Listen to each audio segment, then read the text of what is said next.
Bonjour à tous, c'est Olivier de Poupy School, bienvenue dans cette nouvelle vidéo. On est dans la 9e étape, on arrive quasiment au bout des 10 étapes pour ouvrir votre micro-crèche.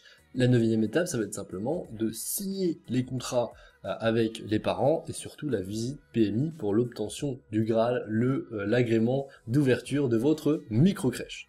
Quelques petits conseils par rapport à ça, déjà sur le contrat des parents, l'idée ici ça va être en fait simplement de commencer par optimiser votre remplissage. Vous avez fait le nécessaire dans une étape précédente sur la communication pour obtenir un maximum de préinscription. L'idée ici maintenant, ça va être de bien choisir les différents contrats pour vous permettre d'optimiser votre remplissage et simplement de dégager rapidement une certaine rentabilité. Ça reste l'objectif. Pour ça, il va falloir faire une balance entre les plus gros contrats et les contrats moyens et les petits contrats. Je m'explique. Souvent, on applique une tarification horaire qui est dégressive selon le volume d'heures, qu'on soit au forfait ou qu'on soit à l'heure. En règle générale, un contrat de 200 heures par mois coûtera moins cher à l'heure qu'un contrat de 120 heures par mois, par exemple. Ça veut dire que si vous cumulez un contrat de 120 heures et de 80 heures, vous gagnerez plus de chiffre d'affaires qu'un contrat de 200 heures. Moi, ce que je vais vous conseiller, c'est de d'abord avoir un socle de gros contrats, 160, 180, 200 heures, pour avoir des 5 jours semaine qui sont facilement remplaçables, parce que ça reste les contrats les plus courants. Et ensuite, à côté, d'avoir des contrats comme ça que vous allez mixer et essayer d'optimiser au mieux, des 120 heures et des 60 heures, etc. Ils seront plus difficilement remplaçables, c'est plus dur de trouver une personne qui veut que, par exemple, le mardi, le jeudi, hein, bien sûr, qu'un 4 ou 5 jours semaine qui reste plus récurrent, mais pour autant, pour votre rentabilité, ça sera plus intéressant. Donc je vous conseille de mixer comme ça les contrats pour vous permettre de dégager un maximum de chiffre d'affaires au démarrage, parce qu'on en a besoin quand on crée une entreprise, même si effectivement quand on crée une micro-crèche, c'est pas l'aspect financier qui doit être le premier vecteur de motivation de son projet, mais c'est important d'avoir la rentabilité dans votre entreprise pour avoir une entreprise qui est pérenne et vous permettre de vous développer. Donc maintenant c'est tout simple, ce que je vous conseille dans un premier temps, c'est de prendre l'ensemble des préinscriptions, de renvoyer un mail à l'ensemble des parents pour dire est-ce que vous confirmez, si admettons vous l'avez fait il y a quelques temps, est-ce que vous confirmez votre besoin, vous avez toujours besoin d'une place chez nous. Comme ça, vous allez réceptionner des mails récents de personnes qui vous sont préinscrits peut-être il y a quelques mois. Ce que je vous conseille ensuite, c'est de tout de suite envoyer les devis aux parents pour qu'ils les prévalident. Et une fois qu'ils prévalident le devis, vous allez les rencontrer pour signer le contrat.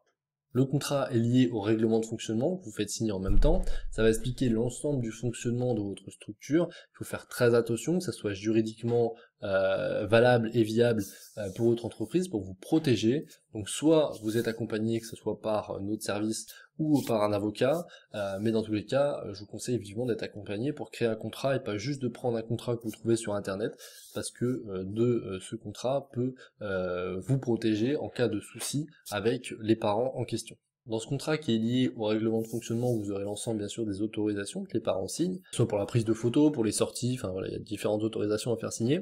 Et ensuite bien sûr c'est les documents liés à la famille et à l'enfant. On va avoir la carte d'identité, le livret de famille ou l'acte de naissance, la carte vitale, très importante, une attestation de responsabilité civile pour l'enfant, le devis qui est signé, il va avoir le chèque de caution, le chèque d'inscription, le carnet de vaccination, le RIB pour mettre en place le prélèvement, ce que je vous conseille, et enfin un certificat médical d'admission en collectivité pour l'enfant.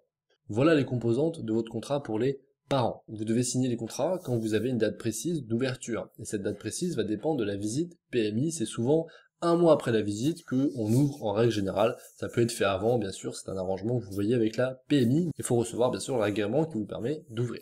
Donc justement, la visite PMI, ça se passe comment? Alors souvent, il y a au moins un docteur de PMI qui est souvent accompagné par la puéricultrice du secteur. Il peut y avoir aussi d'autres personnes liées à l'administratif. Nous, ça nous est déjà arrivé pour notre troisième structure d'avoir 4 personnes qui viennent faire cette visite. Ils vont prendre avec eux tout le dossier que vous avez envoyé, les plans, etc. et ils vont vérifier pièce par pièce que tout convient à l'activité d'une micro-crèche, que tout soit protégé par exemple, les coins, les prises, que dans chaque pièce, il y a les protocoles associés, que ça soit par exemple le plan d'évacuation, que ce soit les protocoles de sûreté, les différents feuilles de traçabilité, que ce soit pour les sièges, que ce soit la cuisine, etc. Tout doit être affiché comme si votre structure allait ouvrir demain concrètement.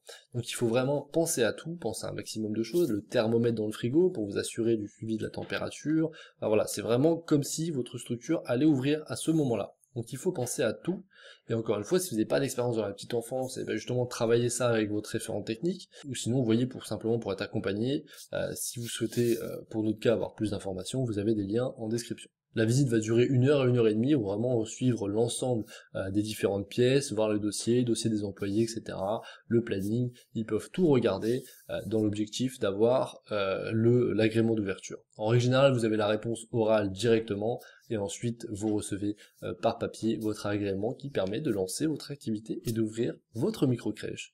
Vous aurez enfin atteint votre objectif d'ouvrir votre structure.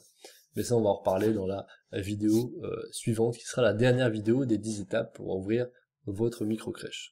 Mais comme je vous l'ai conseillé dans les étapes précédentes, l'objectif c'est d'impliquer au plus tôt la PMI dans votre projet pour savoir ce qu'elles attendent, et du coup, vu que vous les impliquez tôt, en règle générale, après vous avez des communications récurrentes avec, au fur et à mesure des travaux, etc. Et du coup, il n'y a pas de surprise lors de la visite d'agrément, ils savent à quoi s'attendre, et justement, souvent ils sont contents de voir l'avant-après, et lorsqu'ils n'ont pas forcément l'habitude des gros travaux qui peuvent être faits en rénovation, bah, ça les surprend, et souvent positivement, donc ça c'est bien.